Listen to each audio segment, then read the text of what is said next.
Okay, we're good. All right, I'm just going to introduce myself. My name is Robin Ray. I'm the Recreation Director for Bedminster Township. Thank you for being here. Today you're here to be a part of the No Sweat Couch Recovery Program. And Mike Shotsky, who is our presenter tonight, just a few words about him. He is not an Olympic gold medalist or a silver or a bronze either. He is not a champion triathlete. He was not a track star in school. In fact, he's below average athletically. And up until about 17 years ago, he was a full-fledged grade A certified couch potato. And if Mike can get fit, you can too. And he will show you how to do it sweatlessly and without exercise. So please join me in giving a warm welcome to Mike Shotsky. Thank you, Robin. Thank you. Thank you. Well, good evening. My name is Mike, and I'm a recovering couch potato. What I do to get to be a couch potato, it was easy. I didn't have to do anything. I'm a professional speaker and trainer, and I go around the country and around the world teaching people how to negotiate. I've been doing that for about 35 years, and I'm on my feet a lot. I do a lot of two-day training programs, and I thought I was in great shape, right? And yeah, as I got older, I huffed and puffed up the stairs a little bit, but I'm okay, right? I had a black belt in denial. And then one day somebody talked me into doing one of those fitness assessments. All right, I'll do that. I'll get on that treadmill and I'll blow that. You know what they said? Lies. It was all lies. They said I was an out-of-shape, middle-aged male. Sander, I'll sue. They were being kind. I was a terribly out-of-shape, middle-aged male. And I kind of got the message, and I thought, all right, and what do you got to do to get fit, right? You have to exercise. So I exercised, and I did it wrong, and I got injured, and I quit. And I started again, and I overdid, and I got injured, and I quit, right? Does this sound familiar? Right? And so finally I managed to get through it. And I got fit, and I felt phenomenal. Can't tell you how great I felt, okay? And I wanted to tell everybody I knew about it, right? You know how insufferable sometimes the newly converted can be? And the folks who are exercising said, wow, we love it, you love it, keep it up. But most people said some polite version of exercise, yuck, okay? So, well, now we all know that fitness is good for you, right? I mean, that's in the air. We all know that's the received wisdom. Bad things happen to people who aren't fit, right? Like heart attacks and diabetes and strokes. So fitness, sure, but exercise, no way. So if we don't want to exercise, but we want to be fit, are we trapped? Nope. No, we're not trapped. We're not trapped. See, the issue is that we have been given a very incomplete story about what fitness is all about. Okay? So what is fitness? Whoops. Where are we going here? What is fitness? Okay? Well, fitness, we've got some problems here.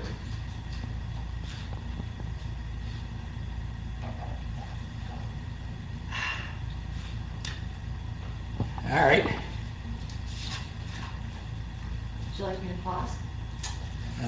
Something has happened to this program.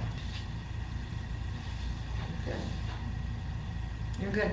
Okay, so we have been told a completely incomplete story about fitness. So let's look at some people who are exercising, all right? So here's some folks who are exercising. They're on a bike. Here are some runners exercising. Okay, some swimmers exercising. Now, what are they all doing? What's the common thread in what they're doing? They're all using what? Physical activity energy, right? Okay, so we've been told, okay, in order to use enough physical activity energy, we've got to exercise. Okay? But that's not the full story. There's more to it. So how do you use enough physical activity energy without exercising in order to get fit? Okay, well, rather than tell you, I'm going to show you something and you can tell me. So we're going to do 3 little events here, okay? So we're going to have 3 events, and I'm going to ask you, which used the least amount of physical activity energy. So here's the three events. Event number one, I pick up two 35-pound dumbbells and I'm going to walk 30 feet. So about 15 feet up and about 15 feet back. That's event number one. Event number two, I'm going to do it twice with no dumbbells. So walk up once, turn around, go back again, turn around, one more time, walk back, and that's event number two. Now event number three, I'm going to do it once, but I'm going to run, jog. So go up, turn around, go back. So which of the three events used the least amount of physical activity energy? One. I think three. One. Okay, so you're both right. So let's analyze. So event number one, I walked up and down once 30 feet carrying how much energy? First I walked, how much weight did I carry the first time? 70 pounds of dumbbells. So how much weight did I move 30 feet? 30, you said the dumbbells. Each with dumbbells? Yeah. 140. Well, me is 200 pounds, Oh, sorry. Okay. and I've got I'm counting. the dumbbells is 70, so I moved Oh, okay. 270 pounds, All right. and we'll get to the next one, we get to running. So my total foot pounds is 8,100, right? Now, second time, I walked it twice, so I went 60 feet. How much weight did I move? Me, 200 pounds. So my total foot pounds was 1,200. 50% more walking it twice than carrying the dumbbells. Now, when I ran it, I went 30 feet carrying 200 pounds, but when you run, there's a different mechanics. There's a jump. Every step has a jump. In fact, if you ever watch race walking, when they fault, it's because both feet went off the ground at the same time. Always one foot has to be on the ground to be race walking. Okay? So there's a 35% increase in physical activity energy when you run, not because you're way faster. If you walk a mile very fast or you walk it very slow, at the end of the mile you use the same amount of physical activity energy. It's not speed, it's the mechanics. And so you add that 35%, it turns out you're both right. The first and the third use the least amount of energy. The second time, walking it without the dumbbells twice as far, use 50% more energy than either running it or the dumbbells half the distance. Okay? So what we find is we can use a lot of physical activity energy. Now, okay, let's say if you walk 3,000 steps, use the same amount of physical activity as if you ran a mile. Okay, so let's say you told me you had done, let's say early in the morning, you get up, you wander around, you fix breakfast, you do whatever, you look at your step counter, and you've got 1,500 steps. Just sort of getting ready for the day. You've already done the same amount of physical activity as if you ran half a mile. Okay? So how can we do this? Well, you say, well, Mike, there's something wrong here, right? We've been told you have to sweat, get your heart rate up, get tired, get out of breath, right? You know, that's what we've all been told, right? So this all looks interesting, but is that really right? Well, the answer is yeah. The answer is it does not matter what you do in terms of expending physical activity, and the science is overwhelming. And by the way, everything in your handout is basically the references, because this is an evidence-based program. Everything I'm going to talk about, the actual scientific study is referenced in your handout. So let's look at one of the early studies. This was back in the Journal of the New England Journal of Medicine, very prestigious publication. Back in 1999, Joanne Manson up at Harvard studied 72,000 women and followed them for 8 years. Huge study, huge database used. And here was her conclusion. The magnitude of risk reduction associated with walking and vigorous exercise are similar when total energy expenditures are similar. In other words, you looked at all these folks, so which ones ran, which ones walked, added up the energy and said the risk reduction is the same. And I don't think she believed her results, or she was surprised, because she did a second study with a different huge database, published it 3 years later with the same outcome.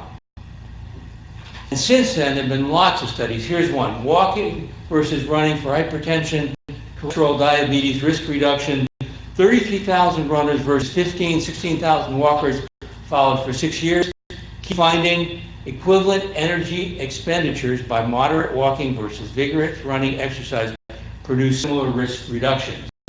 And there are more. Running and similar reductions in all-cause mortality. So how much physical activity energy do we need to expend in order to be fit?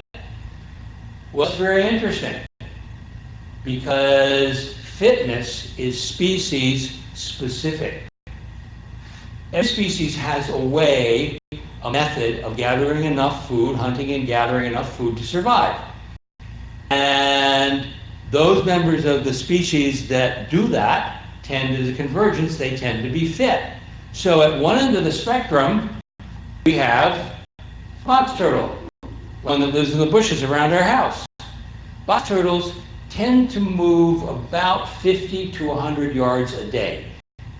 That's all they need to do to hunt and gather enough food to survive. That little fellow is perfectly fit for a turtle. At the other end of the spectrum are these guys, elephants. They need to walk, on average, in the wild. You would go to Tanzania or Kenya and see there are hundreds of thousands of elephants wandering around. They need to go about 15 miles a day to hunt and gather enough food, because they can't gather it all in one spot because they destroy the vegetation, so they're evolved to move, just like deer and others, they're browsers. And to gather enough food, they need to go about 15 miles. In the wild, elephants will live 60 to 65 years. In captivity, even in the open space zoos that we now have, they tend to live only about half as long, because they simply can't expend enough physical activity energy to meet the needs of what their bodies really require. Now, in between that is pretty much everybody else. So if you go on safari and you see a lot of lions, you'll see them doing this. Why? Because they spend a huge amount of energy when they hunt, and then their bellies are full. They'll just sit around, do nothing, don't expend energy until they get hungry again. And if they get one kill, that can last them a few days. They'll protect it until it goes sour, you know, and then they'll hunt again. And it's true of all cats. And do any guys have cats? Okay? We have a cat, his name is Jesse. Sometimes he goes racing around the house, but he also does an enormous amount of this, just normal for cats. Okay? What about us humans? Well, you see, we used to live here and here, all right, in the savannah or in the jungle, and to hunt and gather, we use these, our feet. Now we live here in suburbia, and to hunt and gather, we use our cars. And it's not that long ago, it didn't matter that much because we worked real hard in our jobs. But now we tend to work here, and we don't get a whole lot of physical activity, energy expenditure. And so that's where we begin to run into problems. So how much do we need to do as humans? How much does our species need to be fit? Because we're in between the turtle and the elephants. And so anthropologists tell us that pre-agricultural humans, which was before 10,000 years ago, had to walk a minimum of 10,000 steps in order to hunt and gather enough food. And that's pretty much how our bodies are tuned. That's what our bodies expect. If we do that, we're doing fine. If we don't, we start to have problems. The works get gummed up, okay? So is it worth it to go ahead and do that? Is it worth it? Well, what are the benefits of fitness? You get more energy, better health, maintenance, brain health, and lifetime mobility. So let's look at some of those benefits to see if it's worth bothering. Is it worth bothering, okay? A sip of water here first. Because if you could do it, if it's not worth it, why? So first benefit, and the one you can pick up the earliest, is energy, okay? Not instantly, but as you build that strength, You build that energy, okay? Now, when I got fit, I felt so much energy. I can't tell you how great I felt, how great I feel now. And that's the problem, because I can't project that into your mind. So all I can say is, we have two ages. We have a chronological age, and we have our energy age. All right? My chronological age is 74. My energy age is less, because I feel great. Okay? So, and that energy is something that comes up fairly quickly. Now, health benefits. This is where we hear the most about, is the health benefits, right? So what are the health benefits? How does that work? Well, here's a huge study came out just a few years ago. 204,000 people followed for 6.5 years. All right? Now, in this study, they used primarily time of walking. What we're starting to see now is more and more studies coming out with the actual steps because of the fitness counters. But it's easy to translate time into steps. So here's what they found. They found that people basically, daily living, on average, people do 3,000-4,000 steps a day if they don't try to do anything else. Okay? So that was their baseline, and they compared everything to that. So people who had 7,000 steps, they have 41% reduction in this, what's called all-cause mortality, meaning done anything. Not only heart disease and strokes, but accidents, falls, infections, the whole 9 yards. People who got up to 8,500 steps had a 49% reduction in all-cause mortality, and 10,000 steps and over, a 54% reduction in all-cause mortality. You see that huge, huge difference. And where's the biggest jump? The biggest jump is from 4,000 to 7,000 steps. That first step is the most important. So 7,000 is good, 85 is better, 10 is best. All right? So that's that. But the problem with this is it's statistical. Okay? We've got statistics going on here, and we've got probabilities going on here, right? So what we're saying is,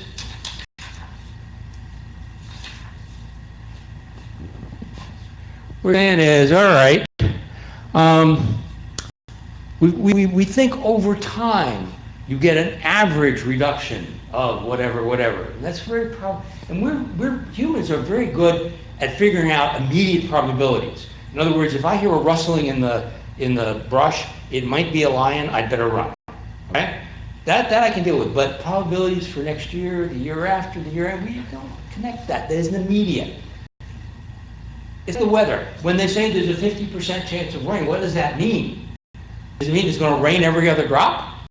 Well, it's either going to rain 100%, it's going to rain 0. So any one day we have no idea whether the forecasters have a clue, right? But if we get 100 days where there's a 50% chance of rain, it rains 51 and doesn't 49, now we know they're on target. If it rains 90 days and doesn't 10, we know they're clueless, right?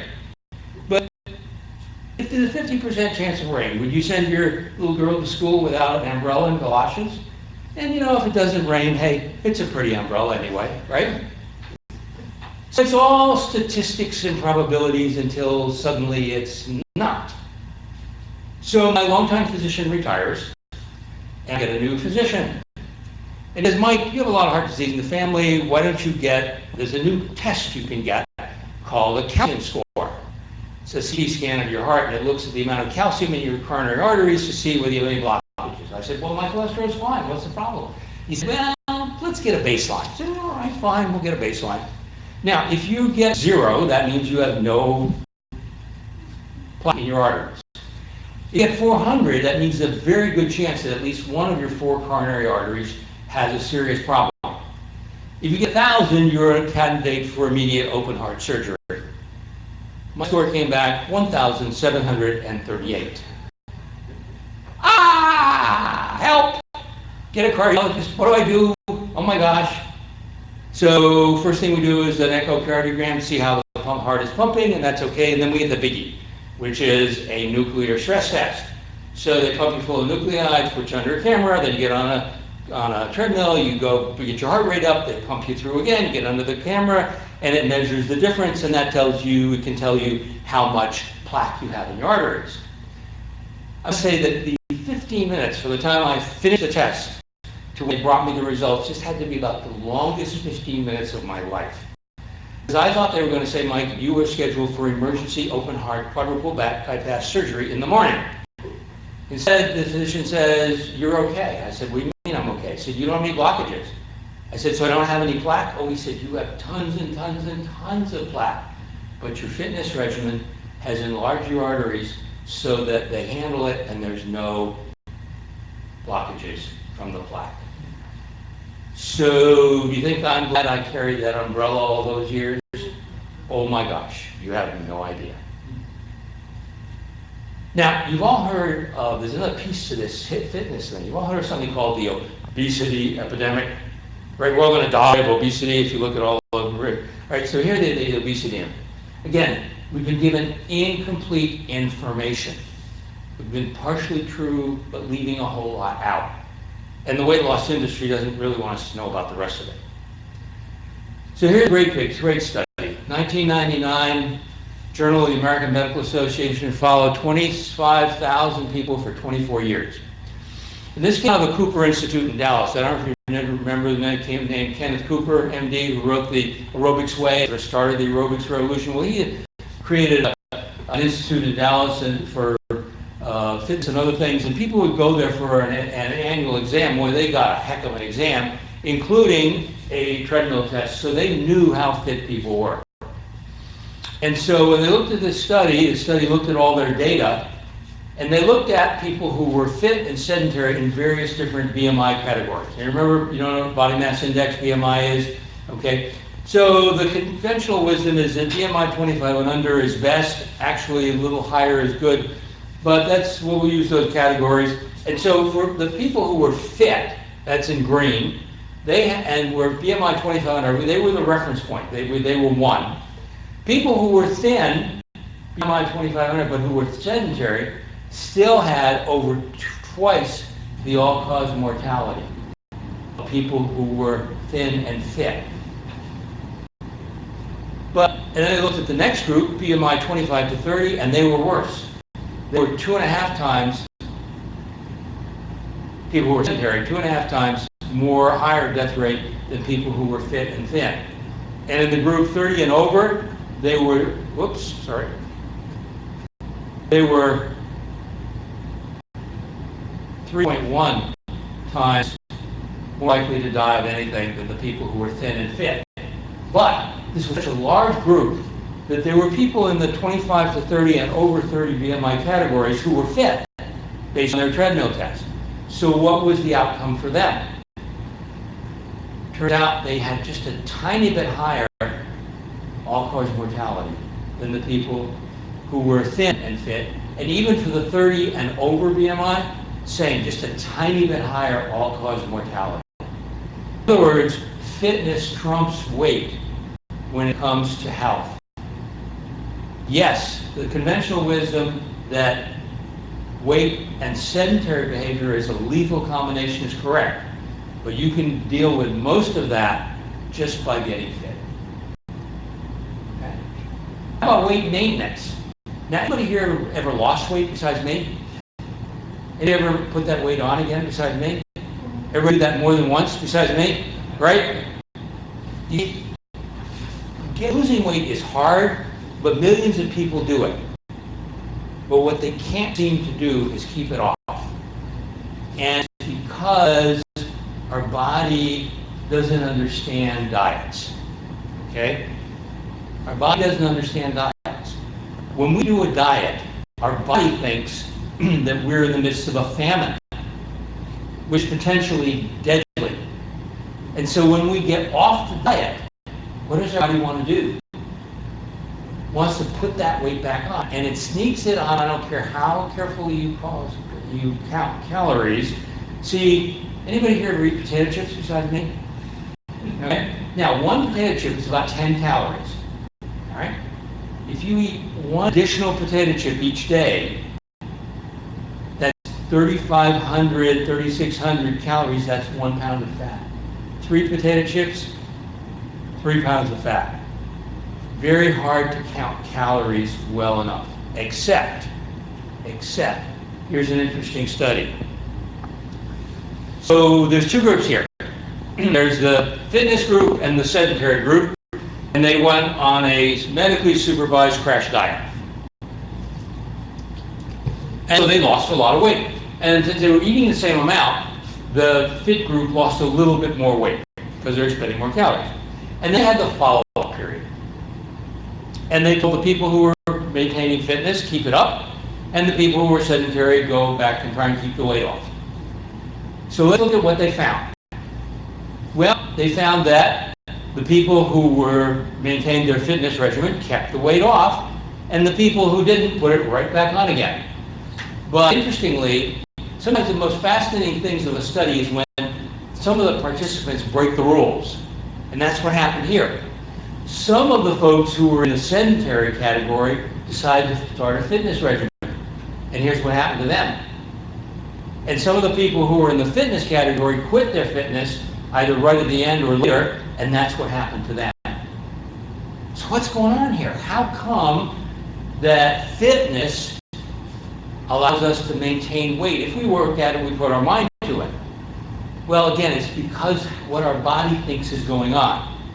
If we have a diet, our body thinks we had a famine and it wants to put the weight back on to protect us against the next famine. And frankly, if we diet a lot, it'll think, hey, we live in a place where lots of famines occur. I better put on extra weight to protect myself. That's why sometimes people who diet a lot actually gain weight. But there's an interesting thing. Bodies make compromises. And so there's only one thing more important than surviving the next famine, and that's not having the next famine in the first place. And if your body is moving around, the body thinks the only reason you're doing that is to hunt and gather food. And if you're hunting and gathering enough, then it says, but if I put a lot of extra weight on, that requires more calories to move to hunt and gather food, and so I'll try and keep it pretty much the same. And so fitness allows us, if we work at it, to maintain our weight. Brain health. Now this is a big surprise because until like 4 or 5 years ago, people really didn't suspected this, but they didn't know for sure. And then we see some studies coming out. A huge amount of research now that shows that fitness promotes brain health and substantially reduces the risk of dementia. So here's one study that came out just 3 years ago. Okay, fitness produced more gray matter, larger brain volume, which correlated with a 50% reduction in risk of memory decline or developing Alzheimer's. We don't have a cure, but now we know that fitness actually is preventive. Here's another one, okay? Achieving 10,000 more steps a day is associated with higher brain volume compared to those achieving fewer than 5,000 steps a day. So there really is a huge impact. And finally, lifetime mobility. Now, mostly we don't think about that. We can walk, everything's fine, but it isn't fine for everybody. In fact, a lot of times as we get older, people lose the ability to walk. Here's something that the CDC commissions surveys. People call people up randomly and say, can you walk for 5 minutes? Do you have difficulty? People in the 75 to 84 age group, about 15% self-report, which is always optimistic, that they can't walk for 5 minutes, and another 30% that they have difficulty. So like fully 44% in that age group starting to have trouble. 85 and over, more than a third of people say they can't walk at all for 5 minutes. Another third almost have difficulty. So 69% of that age group is functionally dependent. But that's necessary. That's totally not necessary. Again, incomplete information. See? All right, we have two truths that when combined are a falsehood. The first truth is that you lose something as you get older. That's true. Second truth is there are a lot of people who are older who are frail and can't walk. That's true. But combine them, it's false. That because we get older, we're going to lose the ability to walk. And we're going to become frail. That's not true. So let's look at real senior athletes, okay? Top-notch athletes. So this is the Men's Powerlifting Association, men's American records for the bench press. Lie on your back, push up. People in the 40 to 44 age group who weigh 198 or less pounds, the world record is 617 pounds. Talk about it. A lot of weight, right? You get older, the 70 to 74 group, my age group, the world record, 402 pounds. Wow. Go up to 80, 84, those folks can still lift 243 pounds. Now, these are world-class athletes, and you can see as they get older, they lose something because they continue to work out, they do their best, but something begins to give. So here we can see a graph, and probably they don't have records for 100-year-old, but they will, and when they do, they'll probably be around 200 pounds, okay? But these folks are losing something from their peak capacity, and we aren't at our peak capacity. When I started getting fit, I also wanted to get stronger. I was very weak. The most I could lift was 15 pounds in each hand. Talking about little tiny dumbbells, right? 15 pounds, that was all I could bench press. Now, if I lose something from there, I couldn't get stronger. But now I can bench press about 130 pounds. So what happened? I wasn't anywhere near my peak capacity. My peak capacity goes down, but I'm way down here. And so I was able to go up. Now, from where I am now, I probably will never add anything. I'm closer to my peak capacity. So over time, my ability to lift is going to go down. But if I get to be 100 and I can bench press 100 pounds, will I be happy? So you see, we lose something from our peak capacity, but not from where we are. And most of us are nowhere near our peak capacity, so we can get stronger. And so there's absolutely no reason to frail away. My grandfather lived in Central Massachusetts, had a garden. It was a quarter acre, it was huge, you could put a house on it. And he plowed that sucker with that kind of a hand plow every spring until he was 85. And then he quit. And he was stubborn, and he wouldn't do anything. And when he passed away at 96, he couldn't walk anymore. Use it or lose it. Here is Constance Douglas Reeves on the cover of a book that sort of puts together a lot of research on the physical dimensions of aging. She taught kids how to ride. This is her on a horse at 101. Okay? She passed away a year later after having resulting from injury she received when she was thrown from a horse at age 102, right? Use it or lose it. And then Dan Buettner wrote a book called The Blue Zones. You may have heard of it. He went around the world looking for places where there were 100-year-olds. And in one precinct in Okinawa, he found 3,200-year-olds. 28 of them were walking, taking care of themselves, functionally independent. Just the reverse of our numbers. Now, every year, my wife has a birthday in January, so it's a good excuse to go somewhere warm. So one year we went to the Villahermosa area in Mexico, and there nearby is a nice little compact ruin, because we've been to Chichen Itza and Uxmal and some of these other places. But this is a nice little compact ruin. You could sort of do it in a day. And so we wandered around, climbed all the little piers, and then the very last thing we did at the end of the day, and we probably did about 15,000 steps that day, which if you're doing 10, one day you can do 15 and you're okay. Get the biggest pyramid for last. So she is on her 72nd birthday, atop the largest pyramid in Palenque, have gotten up there without breaking a sweat. Use it or lose it. Okay? So how fast do you have to go? Now you see things that say, you know, how fast people go determines how all this. Now, you don't have to go fast. As before, as Confucius said, it does not matter how fast you go, as long as you do not stop. And so, I was telling you about my friend of mine, John. John had a second marriage in his 50s, married a woman who was very energetic. John is a really nice guy. He's very kind of slumpy physically. And she's dragging him along, gotta go walking, He's going, oh no. So just doing like a couple of thousand steps was a lot. But slowly but surely, and you know, he's going like this, right? Slowly but surely, he built it up. Now I can't keep up with him. They both do 10, 11, 12,000 steps a day. Is he racing? No. It's just that as he got stronger, his natural pace increased. So it doesn't matter how fast you go, as long as you do not stop. How long at a time? Now, a lot of times people say, well, you have to do so much at a time. And the government thought you had to do at least in 10-minute bouts. Then some of the pedometer studies started to come out. And we could really track people minute by minute. And here's one of the best studies. Severe to moderate physical activity on all-cause mortality. Do bouts matter, meaning how long you do it.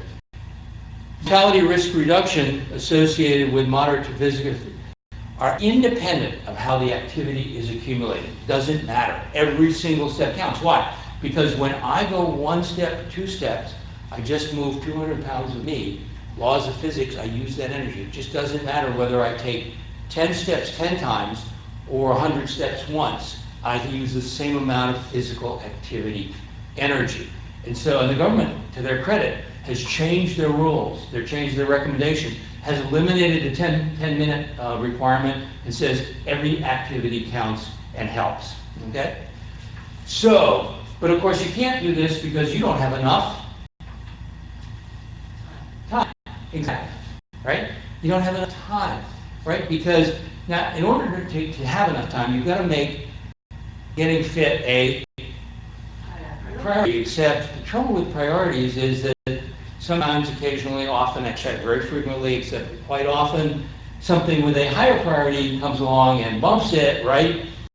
Now, did anybody here ever have a situation where you had to take a child to school or pick them up? Ever have that, right? So one day you say, gee, Sally, I'm sorry I wasn't able to pick you up at school today. I had a meeting that came along that was a higher priority. I hope hitchhiking home in the rain was a formative experience for you. Is that what happened? No, because picking up Sally is not a priority that can get bumped by a higher priority. It's a requirement. Okay? Now, we don't have enough time in the day for all the priorities. We have enough time in the day for the things that are requirements. And so if you make getting fit a requirement, then you'll do it. If it's a priority, it gets bumped. Okay? And so how do we get there? Well, first you have to make a decision. Nobody can make a decision for you. You've got to make a decision. Are you going to give it a shot? And if yes, then you need some kind of pedometer or fitness tracker or load an app or something and do a baseline. So I use Fitbit. You can get a free trackers for your cell phone. You have one. There are all sorts of things. There's so many things right now. They're not 100% accurate, but they're good enough. They give you order of magnitude what you did during the day. And then you do a baseline. In your handout, you see there's this little baseline thing. You keep track for a week, and you indicate, like, okay, what happened? How did that work? So the number of steps, and then how'd you feel the next morning? Good, tired, sore. And you only want to count the days that you felt good afterwards, because, like, here, somebody maybe on Sunday, they did a lot of shopping at the mall. The next day, they're tired. Then the rest of the week, they basically did 3,000 or 4,000 steps. They felt good. And then they went for a long walk with a friend on Saturday, did 7,000 steps. They were tired the next day. So you cut out the days you didn't feel good the next day. Only the day that you felt normal. That's your baseline. All right? So it might be 2,000 steps. It might be 3. It might be 4. Whatever it is. So once you have your baseline, then you set a volume and time target.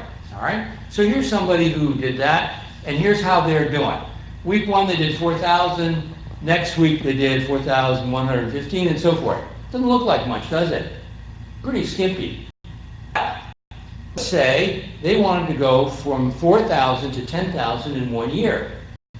Well, that means they've got to come up with 6,000 steps divided by 52 weeks equals 115,000. I think it was 115 steps per day each week. So if they're on track, they'll do 4,000 steps each day the first week and 4,115 the second. The key to this game is to go slowly. If you go fast, you'll get sore, you'll quit, and you'll blame me. So what you want to do is go very slowly, and this might even be too much. Okay? Might even be too much. Whatever it is for you that you want to do, and then my feeling is just take it easy. And if you reach a point where suddenly, and a lot of times when you start out, the first extra maybe 500 steps feels easy because your body has a little reserve. Well, that was easy, I'm going to add another 5. No. That extra 500 until that's absolutely comfortable. Then add a little and see how you feel. And if it feels good, do it for a while. If it doesn't feel so good, back off a little bit. And keep doing what feels good until it feels so good you can add a little more. Because, see, it's a lifelong project. All right? It's a lifelong project. It doesn't matter how fast you go, as long as you don't stop. Just do it. If you don't stop, you never finish. Track your progress. Euclid weekly steps average per day. If you want, you can put together something like this. Each week, put down each number of steps. And here's your goal at the far side. Create a little matrix for yourself, whatever works for you. And then create a system, a plan for each day. When, where, what are you going to be doing? How are you going to do it? All right? If you don't have a plan, it's going to be hard. Now, anybody here have a cell phone? Right? Now, have you ever had a situation where you're talking to somebody, or maybe even listening to something, and you don't need to be in front of papers or a computer? Well, you could walk. Okay? Or you could even get on a treadmill, right? Get on a treadmill. I said, oh, I couldn't buy a treadmill. No, they're too expensive. Well, if you buy a gym quality treadmill, it's going to be used 10, 12 hours a day, mostly by runners. Yeah, it's going to cost you $5,000. But if you use one like we have, like that, it's about $700, cheaper than your phone. Okay? It's just a walking treadmill, but it has a motor and so forth. Anybody here ever watch TV? Okay. Somebody having a conference call on the phone, right? That's somebody, one of my contact at Chubb, where we did this program. Okay. If you watch TV, you put the tablet on your, you watch Netflix or whatever. Put a tablet, little TV, whatever. You can watch it. My wife likes to read when she does that, so she'll put her tablet on the little bar we put across, and she'll read. So you have those two. Then if you have shorter space, some of them are folding, right? And then you have a dog. It's a great way to get fit, right? How's it going? Well, fantastic. We're already up to 8,500 steps a day. Okay. And so you go with a friend, go with several friends, go with a bunch of people, or go by yourself. Okay. Get that nice, quiet time, or go to the mall. The mall opens up at 6 in the morning, Bridgewater Mall, 6 days a week. And there are walkers there. I went by one day to take these pictures, and there were a lot of walkers early in the morning. So now it's up to you. Take it easy. Don't rush. It's a lifelong project. Your mission, should you choose to accept it, is to make getting fit and staying fit a requirement for the rest of your life. Thank you.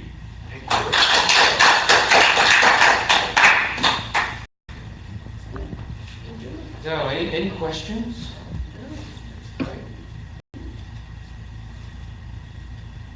Good. Well, thank you for coming out. Thank you. That was, Solution is the right one, right? That's what you've just shown us. Usually the simple solution is the right one. Yep. And this is a simple solution. It is a simple solution. Right? There are lots of people who love to exercise. That's great. Right. But this is for everybody who doesn't. By the way, here's the trail map. Let me just show you something you may not know. All right? If you look at this trail map, there's this beautiful new asphalt trail that goes from River